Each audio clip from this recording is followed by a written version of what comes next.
All right, Chickadee33 says, I thought it was cringe back when it was on live. I chose to not watch it back then and now.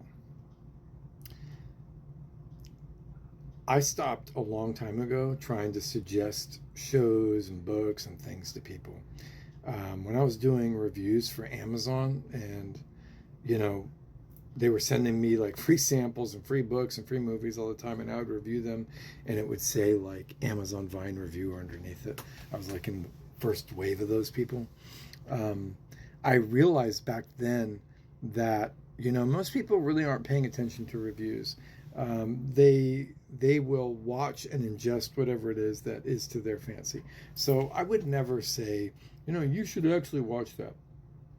I've written a lot about Miami Vice. I've written about the sociological impact, the anthropological impact of Miami Vice on the physical city. Most people don't realize that West Palm Beach did not look like what it looks like now on day one of them shooting that. And West Palm Beach used to look kind of like, I don't know if you've ever been out to the desert here where I live, like Rancho Mirage or Palm Desert, where everything's like flat earth tone colors and it's real quiet and sleepy and there's not a lot going on. Michael Mann, just long story short, Michael Mann was looking around and there was nobody on the streets because everyone was a senior citizen retiring. All those hotels that you see were had been turned into retirement homes just because people weren't going there for vacation too. And Michael Mann said, "We need to do something." And he goes to NBC, I think at the time, and got money for the budget. And they said, "We want to start painting all these buildings."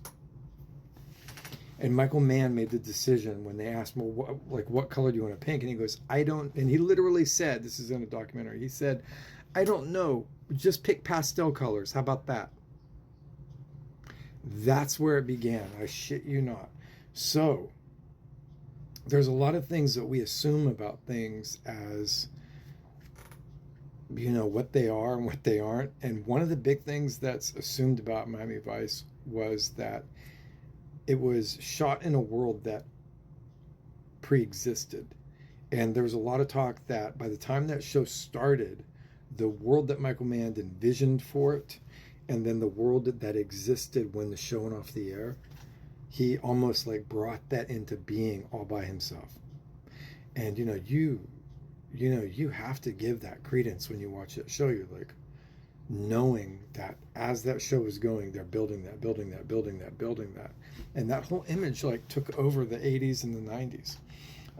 There was, the quintessential kind of, if you look at like Breakfast Club and you look at, um, uh, what's his name's Day Off, Ferris Bueller's Day Off, if you look at the color schemes there, that was what the color schemes of the 80s were before Miami Vice. And then everything turned pink and blue and neon. And then it stayed that way, right?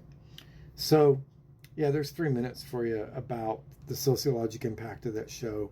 The writing is so far ahead of its time as a cop drama that if they were to take those same stories word for word, recast them, and then change what I was saying earlier about Switek and Zito, like that show would have won far more awards. It would have been like the Breaking Bad or like a Better Call Saul or Sopranos or something like that. It would have been, the talk of the town and not just an aesthetic. At the time, Miami Vice, some people don't realize this, but Miami Vice was looked at as what was called high art.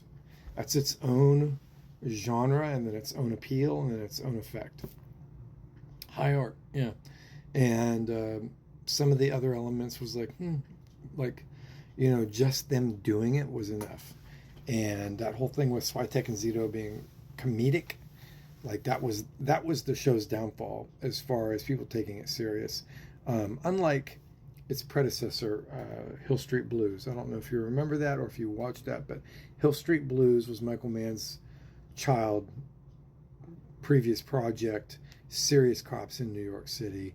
And then he kind of, got a little bit burnt out of being up north, and he said, "I want to go do this down in Florida, and I want it to be all about cocaine," because Pablo Escobar was was hitting the news back then, right? So there you go.